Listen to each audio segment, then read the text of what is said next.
Vamos a hacer un estudio bíblico de Tito 1. Yo iba a hablar de otra cosa porque este capítulo realmente, como toda la Biblia, nos lleva a profundizar en muchos aspectos. Pero vamos a entender qué pasa en Tito 1, porque Tito 1 es la primera ventana a través de la cual vas a ver el resto de los dos capítulos. Entonces, si tú entiendes Tito 1, vas a entender mucho mejor Tito 2. Y vamos a empezar, con la ayuda de Dios, Tito 2. Pero vamos a ir con la intención y la inteligencia espiritual para comprender qué es lo que el Espíritu Santo de Dios a través de Pablo nos quería enseñar. ¿Ustedes creen que Pablo sabía que las cartas que él enviaba iban a ser hoy en día las epístolas, las cartas que nos iban a dar luz en cuanto a la doctrina, en cuanto al desarrollo de la iglesia? No, pero imagínense, este hombre inspirado por el Espíritu Santo de Dios, guiado por el Señor, escribió estas cartas que son tan poderosas y que nos traen luz. Y es Pablo el autor que escribió más libros del Nuevo Testamento. ¿En qué idiomas fue escrita la Biblia? Hebreo. El Antiguo Testamento está solo en hebreo, y el Nuevo Testamento en griego y arameo. Griego y arameo. Entonces, Tito 1 lo podemos dividir en tres partes: la introducción y saludo apostólico. ¿Nosotros ya oramos? Sí, cierto. Señor, dirígeme, bendice, Señor, estas mujeres a través de tu palabra. Usa mi vida, Señor, me pongo como un instrumento en tus manos y ayúdame a hablar con sencillez este mensaje tan poderoso, tan profundo, pero tan sencillo, Señor, que has depositado para salvarnos, para enseñarnos, para ayudarnos a madurar, a crecer, Señor, y a recibir esa vida victoriosa que has planeado para todos nosotros, en el nombre de Jesús, amén. Entonces, en Tito 1, vamos a leer allí en Tito 1, del versículo 1 al versículo 4, es el saludo de Pablo. Entonces, Pablo se encontraba en cadenas, se encontraba en medio de un proceso legal de su tiempo. Él no era un hombre libre, sino que era un hombre que tenía que presentarse a la ley. Pero él, en medio de sus prisiones, en medio de todos los requerimientos legales de su época, él desarrolló unos discípulos, unos hijos espirituales. Eso es lo que quiere decir ahí en el versículo 1. Pablo, siervo de Dios. Esa palabra siervo nosotros la estudiamos y es la palabra doulos. Hay mucho que hablar de doulos, pero hoy vamos a hablar de todo el capítulo 1, de lo que significa y de lo que significa para nosotras. Y la conclusión que yo he llegado es esta: Dios te necesita a ti. Esa es la conclusión de este libro y de este capítulo, es que Dios te necesita a ti. Dios te necesita. Dios cuenta contigo. Y Pablo dice, se presenta. ¿Cuál es la credencial? ¿Cuál es la tarjeta de presentación? Como cuando uno le dice a una persona que tiene un negocio y esa persona se va a presentar, le pasa una tarjeta, algunos le dicen carta de presentación. Y entonces Pablo se presenta y dice: yo soy un doulos de Dios, soy un esclavo voluntario, me entregué al Señor y cumplo con unas características, entre ellas que yo entregué mi voluntad a Dios. Mi vida está basada en una obediencia a Dios. Y luego dice, después de que dice le entregué mi voluntad a Dios, la otra tarjeta, la otra cara de la tarjeta dice: y apóstol de Jesucristo. Cuando usted lee, les decía a ustedes en la oración matutina, usted lee Judas 1:1, lee Santiago 1, lee Pedro, primera de Pedro y segunda de Pedro. Cuando estos hombres se están presentando, lo primero que dicen es: yo, siervo del Señor. Y esa palabra es la misma, yo, doulos. O sea que para que puedan presentar la segunda cara de esa tarjeta, de sus credenciales, Primero tenía que haber cumplido una característica: haberse entregado a Dios completamente su voluntad y vivir en obediencia a Dios. Entonces el Señor les dice: listo, ustedes se entregaron a mí, ahora yo les doy mi autoridad. Y apóstol significa eso, enviado. Entonces dice: yo soy el dulos de Dios y yo he sido enviado para ayudarles a ustedes a crecer en la fe, ayudarles a que conozcan la verdad, pero también a que sean cimentados en la verdad según la piedad. ¿Qué es piedad? ¿Alguien aquí sabe qué es piedad? Las del grupo 1. Verdadera devoción a Dios. Cuando nuestro conocimiento de Dios y nuestro carácter, los dos se alinean. Esa es la piedad. La impiedad es, entonces, ¿qué es? Dejar la piedad. ¿Qué sería dejar la piedad? ¿Sabe usted? Usted sabe lo que es bueno, usted sabe la sana doctrina, usted conoce lo que Dios espera de nosotros, pero no lo practica. Eso es ser impío. Entonces, impío no es el que no conoce a Dios. Impío es el que conoce a Dios, pero no vive conforme a Dios. Entonces, dice, para enseñarles la verdad que es según la piedad. Entonces, usted se da cuenta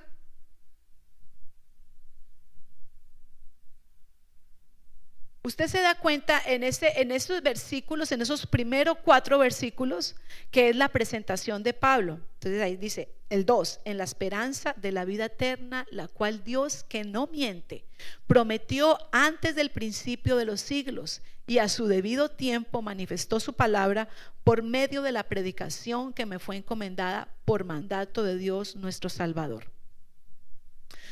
A Tito, verdadero hijo en la común fe. Entonces lo que quiere decir ahí es: Tito era realmente una persona que representaba un discípulo genuino. Es decir, compartían la fe, y Pablo podía decir: este hombre Tito comparte mi fe y vive conforme a lo que yo le he enseñado. Eso significa verdadero hijo en la fe común. Gracia, misericordia y paz de Dios Padre y del Señor Jesucristo nuestro Salvador. Muy bien, ahí está la presentación de Pablo. Pablo le escribió esta carta a Tito. Tito no era un judío, Tito era un gentil, pero al parecer era un hombre fuerte. Era un hombre, aún pareciera que era un hombre más fuerte que Timoteo, porque Pablo trata a 2 hombres como si fueran verdaderos hijos en la fe, a Timoteo y a Tito. Y Tito él escogió a Tito para trabajos muy difíciles. Él escogió a Tito para irse para Corintios, esa iglesia tan carnal, y él escogió a Tito para que fuera a la isla de Creta, una isla que era reconocida por su gente. En la antigüedad, para llamar a la gente mentirosa, le decía: oiga, usted está cretanizado. Imagínese, para decirle usted es un falso, le dice: uy, usted es como cretense, ¿no? Entonces ellos tenían muy mala fama, y cuando dice ahí en la Biblia de que su profeta dijo, significa que esa palabra profeta no es mensajero de Dios, sino que una persona que habla la verdad, ¿sí? Entonces, que su propia gente habla de ellos la verdad, diciendo que son glotones, perezosos y mentirosos, ¿cierto? Entonces él lo envió allá a Creta.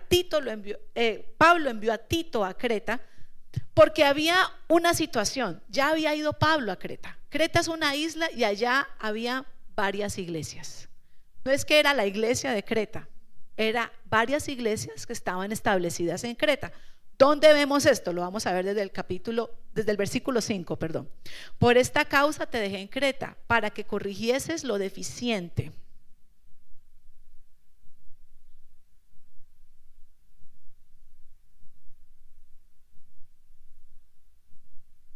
Para que corrigieses lo deficiente, perdón, y establecieses ancianos ¿en dónde? Es decir, Creta era una isla y habían varias ciudades donde había iglesia. Entonces, ¿qué tenía que ir a hacer Pablo? ¿Qué fue la tarea que le encomendó? Ahí está escrita. No, señoras, para que corrigiese lo deficiente. ¿Cómo? Estableciendo, ahí está el método, ancianos en cada ciudad. Entonces él le mandó, él le dijo, bueno, esas iglesias ya están establecidas, eso ya estaba establecido. Él no tenía que ir en sí, no era un trabajo evangelístico, habían iglesias ya establecidas. Pero le está diciendo, usted va a ir porque hay un trabajo que no se completó. Eso significa allí el trabajo, hay algo que hay que terminar, corregir lo deficiente, algo que no se terminó de hacer. Entonces Pablo comienza a decirle a Tito cómo hacerlo y le da la estrategia divina para corregir lo deficiente y para hacerle frente a lo que estaba sucediendo en todas esas iglesias de Creta.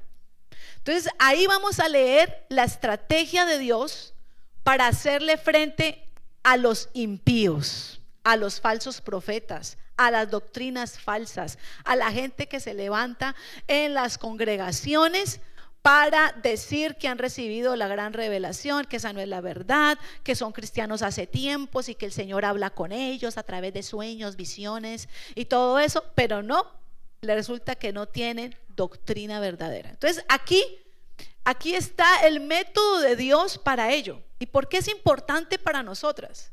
Porque resulta que siempre va a haber gente en medio de la iglesia que quiere contaminar y enseñar cosas que no son. Siempre, siempre, siempre. Hace parte de que estamos en un mundo caído. Hacemos parte de un mundo que ha sido engañado por el enemigo y estamos en un mundo donde nosotras mismas necesitamos, como dijo David en el Salmo 19, uno de los salmos favoritos: Señor, líbrame de los errores que me son ocultos y libra a tu siervo de la soberbia. Entonces seré íntegro delante de ti. Sea la meditación de mi corazón y las palabras de mi boca agradables delante de ti, Dios mío. Entonces, ¿qué está diciendo David ahí? Oiga, yo no puedo ser capaz de discernir qué está mal en mí. Eso es todo lo que está diciendo David. Yo no puedo saber qué es lo que está mal en mi vida. Le está diciendo a Dios, líbrame de las cosas, no que hago intencionalmente, no de los pecados que yo cometo intencionalmente, sino aquellos que yo mismo no puedo ni siquiera reconocer en mi vida.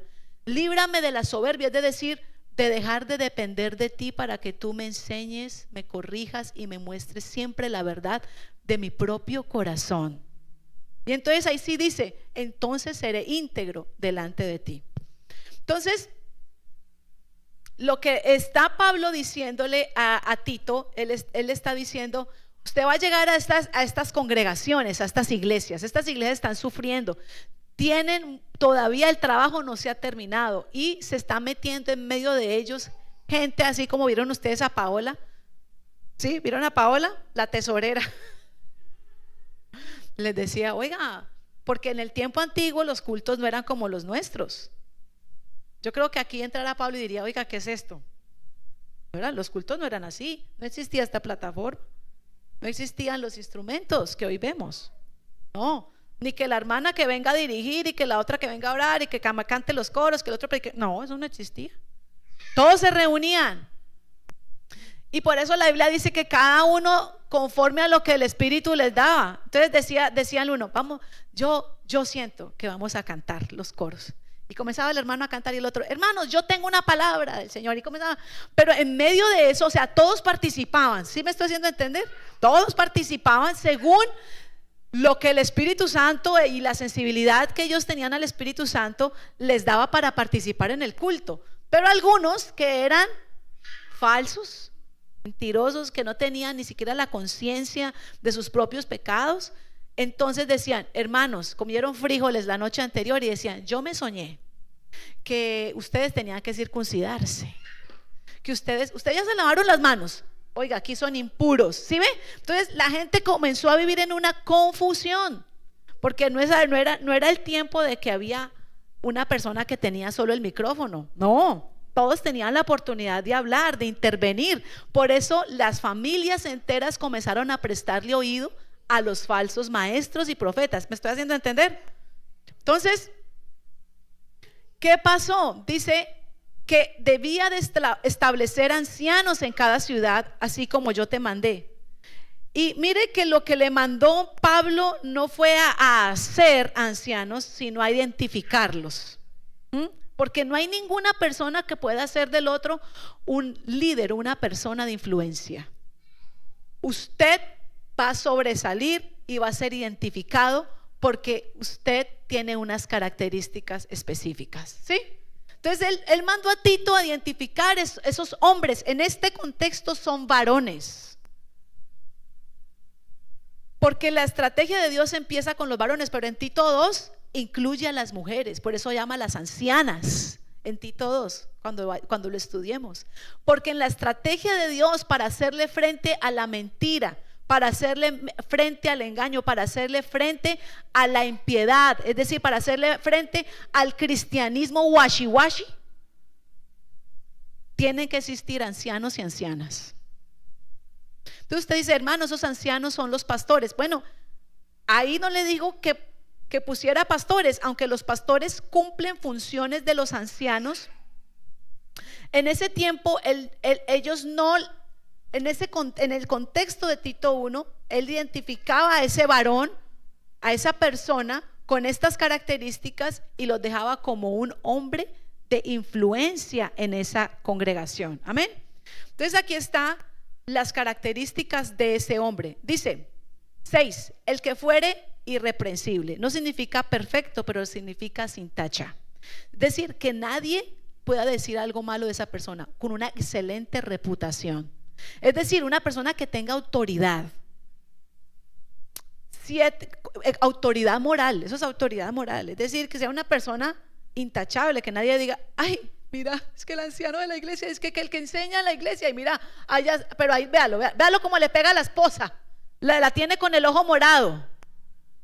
No puede tener unas conductas que lo descalifiquen de ser una persona de influencia según Dios. Entonces dice, marido de una sola mujer. ¿Qué significa? Significa que no poligamia.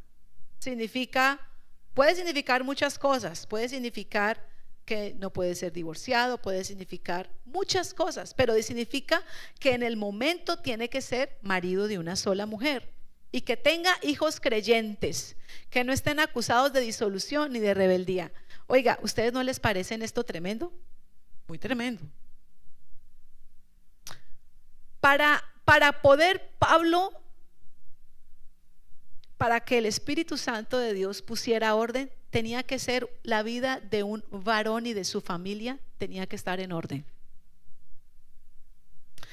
Y entonces este capítulo nos dice que es más importante que los talentos, aunque los dones, aunque las posiciones, nuestro carácter. Entonces ahí nos está diciendo que no estén acusados los hijos de disolución ni de rebeldía. O sea, que tenga los pantalones en su casa. Eso significa eso, que tenga autoridad en su casa, que sea un hombre que ejerza esa autoridad de parte de Dios para con sus propios hijos. 7, porque es necesario que el obispo sea irreprensible como administrador de Dios, no soberbio, no iracundo, no dado al vino, no pendenciero, no codicioso de ganancias deshonestas, sino hospedador, amante de lo bueno. O sea, que terminamos con las cosas que no debe de tener, pero luego comenzamos con las características que sí debe de tener, porque a veces nos detenemos en lo que no hay que hacer. No hay que gritar, no hay que maltratar a la gente, no hay que mirar mal. A veces nos quedamos con eso, ¿cierto? Y decimos, no, pues yo soy todo bien, buena gente, buena papa. Pero no, dice el Señor, no se queda ahí. No es solamente con lo que no haga, es con lo que sí debe de hacer.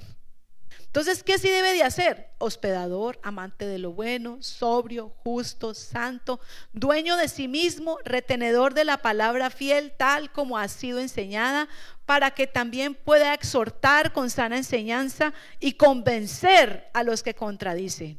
Ahí ya entendimos, ¿cierto? Tiene que ser un hombre con su familia que tenga la autoridad moral para darle la autoridad delegada espiritual para poner el orden en esas iglesias que estaban en medio de esa situación de desorden y de engaño. Y vamos a ver qué era lo que estaba pasando. Dice el 10, porque hay aún muchos contumaces, habladores de vanidades y engañadores, mayormente los de la circuncisión. ¿Quiénes son esos? Los judíos, que todavía decían que había que circuncidarse para ser salvos. Ahí está. A los cuales es preciso tapar la boca, que trastornan casas enteras. Se llevaban a las familias enteras, iban a casas enteras enseñando por ganancia. Ahí está Paola, que parecía con el billete, les decía, sí, no, la verdad cuesta, deme platica. Que trastornan casas enteras enseñando por ganancia deshonesta lo que no conviene. Uno de ellos, su propio profeta, ahí está hablando de un poeta del tiempo antiguo, dijo, los de ahí mismo de Creta, los cretenses siempre mentirosos, malas bestias, glotones, ociosos. Este testimonio es verdadero. ¿Qué quiere decir? Usted está en una cultura de gente que es así. Le está diciendo a Tito. Usted está en una cultura de gente que manifiesta los valores culturales y son así. Como en mi país, hay algunas personas de ciertas regiones que las tildan por perezosos. Usted ha escuchado, ¿cierto? Ustedes en su país hay gente de sus regiones que las tildan por guanábanas. Hasta tienen chistes de esas personas. En mi país pasa eso. Sí, que Celio, que ay, que viene ahí la serpiente. ¿Y qué pasa? No, tengo pereza de moverme. Sí, de todo. Hay gente que tiene fama. Entonces eso es lo que quiere decir esto. La fama de los cretenses, y dice, no es solo fama, está diciendo Pablo ahí, eso es la verdad de esa gente. Ese es el carácter de la gente que vive ahí. Así son. Entonces, ¿qué dice? Para esto, repréndelos duramente. Ay, Dios mío. Le está diciendo, oiga, no sea suavecito ni vaya con pañitos tibios. No les diga, ay, cretencitos de mi alma, arrepiéntanse. No, repréndalos duramente. Eso que decir, díganles la verdad, hábleles con la verdad, no tenga miedo de hablarles la verdad, repréndelos duramente para que sean sanos en la fe, es decir, para que vivan una vida conforme a la palabra de Dios, no atendiendo a fábulas judaicas. Ustedes se acuerdan de lo que escribió la hermana Paola. Ustedes deben de ir otra vez al chat, ahí ustedes van a encontrar grande riqueza, ni a mandamientos de hombres que se apartan de la verdad. Mire, los judíos cogieron los mandamientos de Dios, los de que están allí en Deuteronomio, en Levítico, en Éxodo, y además de los que Dios les dio, ellos le añadieron otros cuantos. Entonces a eso se refiere. Ya además de los que Dios le dio en el tiempo antiguo, en el tiempo de la ley, ahora ellos le añadieron mandamientos humanos y le están diciendo que si ustedes no hacen esto o aquello, ustedes no se salvan. Todas, y ahí ya termina, todas las cosas son puras para los puros, mas para los corrompidos e incrédulos nada les es puro, pues hasta su mente y su conciencia están corrompidos. ¿Qué está hablando allí? Gente que habla, ¿se acuerda que decía, usted no es puro si no se lava las manos? Si usted come con las manos impuras, usted es un impuro. Si usted es una mujer que está con la menstruación, usted tiene que declararse impura. Todos esos son leyes ceremoniales. Entonces le está diciendo, todas las cosas para los que ahora estamos en la gracia ya son puras. Nosotros hemos sido lavados con la sangre de Jesús, no porque nos lavemos las manos ni los pies, ni porque hagamos esto o aquello, somos puros. Ahora es la salvación por la gracia. Todas las cosas le son puras para los que somos puros a través de Jesucristo, mas para los corrompidos e incrédulos, los que no han creído la gracia de Dios, nada les es puro. Tienen que lavarse las manos, tienen que quitarse los zapatos, tienen que decir esto, tienen que hacer aquello, tienen que hacer lo otro, o si no, usted declárese impuro. ¿Sí? Eso es lo que significa ese versículo. Pues hasta su mente y su conciencia están corrompidas, profesan conocer a Dios, pero con los hechos lo niegan, siendo abominables y rebeldes, reprobados en cuanto a toda buena obra. Amén. Ya entendimos un poco mejor Tito 1, ¿cierto?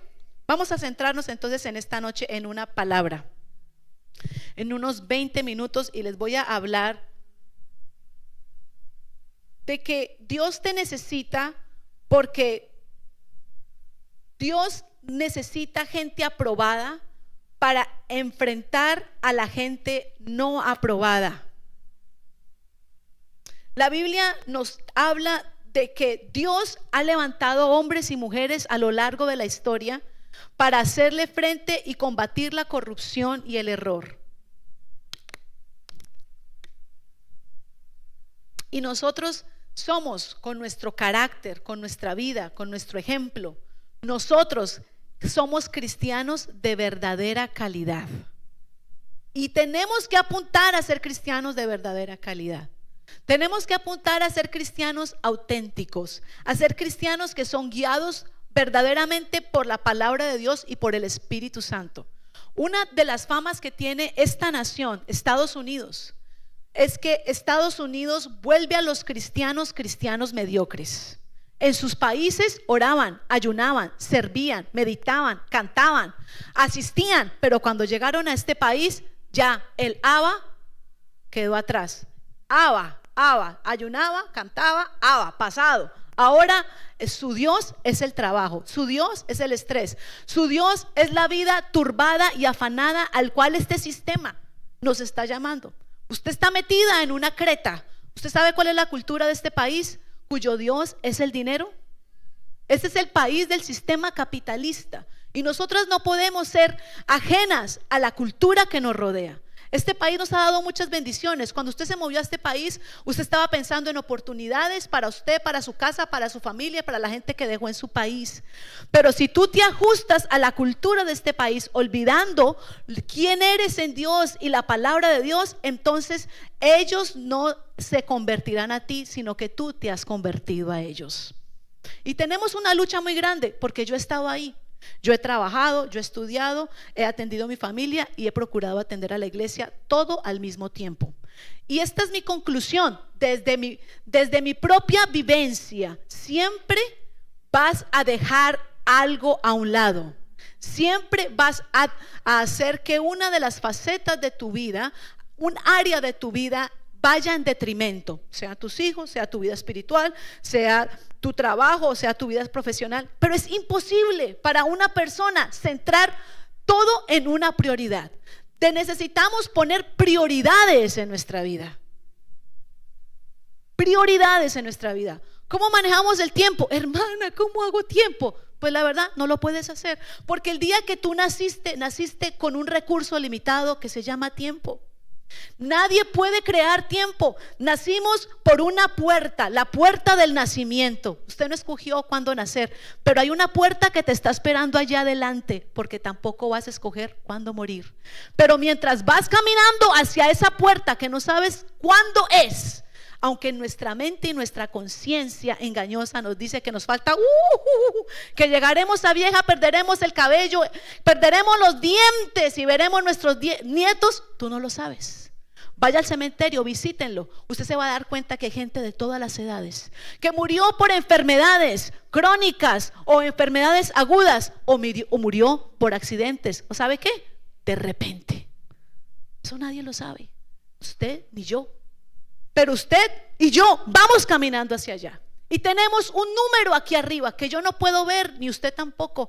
Es el número de tus días que están contados. Y mientras caminas hacia allá, tienes que saber esto: o atesoras para el cielo o atesoras para la tierra. Porque el día que tú entres por esta puerta, todo lo que hayas hecho en esta línea lo vas a dejar. Pero lo que hayas atesorado para Dios lo vas a coger y abrazar por siempre, por la eternidad. Yo creo que nosotras necesitamos poner nuestra mente en lo eterno. Porque si tú viniste a este país a hacer plata, significa que tú no vas a poder servir a tu Dios. La Biblia dice, Jesús dijo, nuestro Dios y Señor, nadie puede servir a dos señores. ¿Cuántos hemos tratado de servir a dos señores? Todas nosotras, todos. Y el dinero es un Dios, es un Señor que es duro con nosotros, porque cuando tenemos queremos más. Eclesiastés, Salomón lo dijo, que el dinero es esto, es un querer agarrar el viento, y cuando tienes más, gastas más. Léanlo, ahí está en Eclesiastés. Nadie está, usted pregúntele a los ricos, nadie está satisfecho, ni con los miles, ni con los millones, ni con los billones. Siempre querremos más. Pero necesitas decidir, y ese es el llamado que te hago en esta hora. ¿Qué vas a hacer? ¿Vas a ser un dulos del dinero o vas a ser un dulos de Dios? No puedes servir a dos señores. ¿Qué entonces, hermana? ¿Me muero de hambre? De ninguna manera, de ninguna manera. Es que comiences a ver la vida desde una nueva perspectiva. Y esto que tienes en tus manos que es tu tiempo, esto que tienes en tus manos, este recurso que no es renovable, que no lo puedes comprar, que ni siquiera conoces cuánto va a durar, este recurso, tú le digas al Señor este principio que nos dejó la palabra de Dios: mas buscad primeramente el reino de Dios y su justicia, y todas las demás cosas os serán añadidas. Amadas mujeres, ese es un principio del reino de Dios.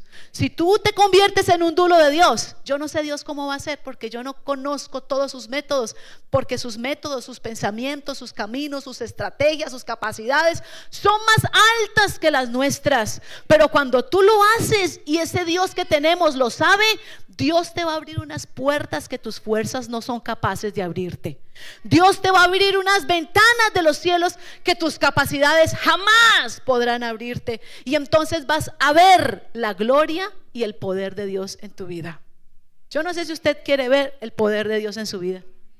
Amadas mujeres, el poder de Dios en nuestra vida es el mismo que operó en los apóstoles, es el mismo que operó en la iglesia primitiva, y es el mismo que quiere operar en tu vida.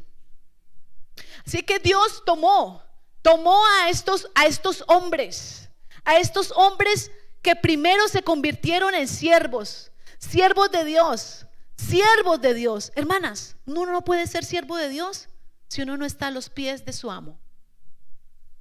Yo empezaba los días, cuando yo estaba así que en esa maratón de mi vida, yo no podía empezar los días buscando a Dios. Yo amanecía, tengo mucho por hacer. ¡Ah! Andaba como loca. Esa es la verdad. Y yo te aseguro, a ti las horas de tu día no te alcanzan para hacer todo lo que tienes que hacer, ¿cierto? No te alcanzan, no nos alcanzan para hacer todo lo que tienes que hacer. Y ya mi vida, mi relación con Dios no era esa fuente tan deleitosa en la que yo me arrodillaba y comenzaba a buscar al Señor, y luego yo sentía que ahí estaba Él al ladito mío, y me hablaba y me decía y tocaba mi corazón y ablandaba mi corazón y me ayudaba a discernir, a ver las cosas desde otra perspectiva. No, Señor, gracias por este día. Listo, brinquemos al mundo, vamos, yes. Y ya, ¿qué escuchar al maestro? ¿Qué escuchar al rey? ¿Qué escuchar a mi amo? De ninguna manera. No hay tiempo para ti, Señor.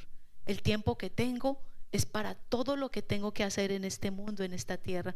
En el día de hoy, ¿sabes qué? No cuentes conmigo. De pronto mañana, el domingo, cuando vaya a culto. Y eso que voy a llegar con la lengua afuera, porque ni cantar quiero. Ni cantar quiero, Señor, porque ya tengo mis manos paralizadas y mi boca, y como toda la semana no te busqué, ni hablé contigo, ni tampoco fuiste mi prioridad, llego aquí como paleta y todos los demás, aleluya, y yo, pero ¿por qué llorarán? ¿Pero qué sentirán? ¿Qué les está pasando? ¿Lo están pellizcando del cielo? ¿Qué les pasa? Es que estoy desconectado por completo, estoy en una desconexión con el cielo. ¿Cómo voy a estar conectado con el cielo si no le he invertido a esta relación divina? Entonces el llamado de esta hora es para todas ustedes, y yo sé que es de parte del Espíritu Santo, porque yo le dije, Señor, yo no sé qué les voy a decir a estas mujeres, tengo mucho para decirles, es demasiado para decirles, pero yo sé que es de parte de Dios, que tú hables con Dios y le digas, Señor, yo no voy a seguir viviendo mi vida con este Dios de esta cultura cretense americana, en un corre, en una ansiedad que después te va a llevar a la depresión. Los síntomas, lo primero que regularmente ocurre antes de los episodios depresivos es los episodios de ansiedad. Y Dios, tú no fuiste diseñada, mujer, tú no fuiste diseñada, nosotras no fuimos diseñadas para llevar unas cargas mentales tan grandes. Y quizás nos hemos apuntado a hacer luego cuando estemos viejitos, porque mire, la vida son etapas. Tú no siempre vas a tener las mismas fuerzas, tú no siempre vas a tener las mismas capacidades. Y luego cuando tú ya estés viejito, viejita, te vas a dar cuenta que le diste duro a este cuerpo, y viviste significativamente e intencionalmente para ser una mujer que al final de sus días viera hacia atrás y dijera: gracias, Señor. Sino, ¿yo qué hice? Oiga, yo estaba al lado de gente que al final de sus días, mire, después de que uno pasa a los 40, uno dice: esto se me va a acabar, pero rápido, esto va, pero ya voy para abajo. Ya, después de que uno toca los 40 y dice: me quedan como 20 lúcida y capaz y con fuerzas. Señor, ayúdame. Después de que usted llega a una etapa de su vida, usted dice: oiga, ¿qué he hecho que valga la pena? Usted comienza a decirse eso a usted misma. Se llama la crisis de la edad media. Así se llama. Es una situación, fenómeno psicológico estudiado. No le ha pasado solamente a usted, le pasa a toda la gente que pasa por ahí. Usted comienza a ver a las mujeres que quieren volverse Barbies, usted comienza a ver a las mujeres que quieren retroceder el tiempo, usted comienza a ver que, ay, no, empiezan algunas con un síndrome de negación, o empiezan otros a pensar: ya para qué la vida, ya me voy a morir, quiero comer gusano, llévame Cristo, llévame Señor. Ajá, que ya perdieron el propósito, que ya se les acabó todo, que no tienen esperanza, que lo que tenían que haber vivido ya lo vivieron. Ya, Señor, llévame para que te la vea de arriba. Así sea, Señor, de barrigas, pero llévame.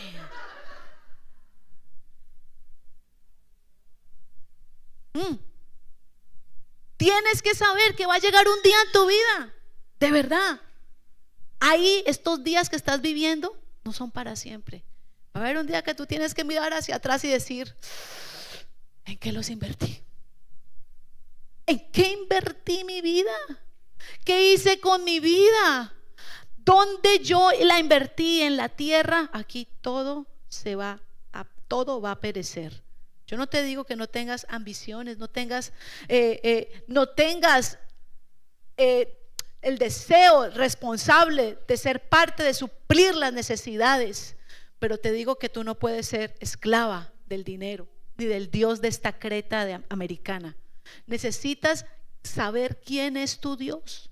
Mire, y lo primero que te invito es esto. Yo no te invito a que pases horas las mañanas, pero lo primero que tú vas a hacer de ahora en adelante es que tú, cuando te levantes, tú te vas a arrodillar y le vas a decir: Señor, aquí está tu sierva, aquí estoy, abre mis oídos para escuchar tu voz. Aquí está mi vida, ¿qué quieres que haga? Aquí está mi ser, Señor, aquí está todo lo que soy. Yo sin ti, Señor, yo no quiero mover un pie, no quiero mover un dedo, no quiero hacer nada, quiero hacer tu voluntad, Señor. Y usted va a comenzar a ver que todas las cosas en su vida y en su casa comienzan a caer en un orden. Porque si usted y yo actuamos como los dueños de todo, tranquila, que va a venir la crisis. Va a venir la crisis en la que ya dices: crisis nerviosa, no tengo fuerza, Señor. Ya uno los ve, no pasan al altar nunca, pero ya cuando están aquí, que ya: Señor, ya arrastrados llegan aquí al altar. No puedo más. Así como el meme que hay. ¿Se acuerdan de ese hombre que dice: ya no aguanto más? Sí, igualita. Aquí a decirle al Señor: ya no aguanto más. Ajá. Crisis, ataques de pánico, que usted siente que ya, palpitaciones, insomnio. Todos esos son muestras de una vida que está llena de estrés, de ansiedad. El estrés crónico te está destruyendo tus órganos, te está destruyendo tu cerebro, tus riñones, te está destruyendo tus arterias, te está destruyendo todo eso.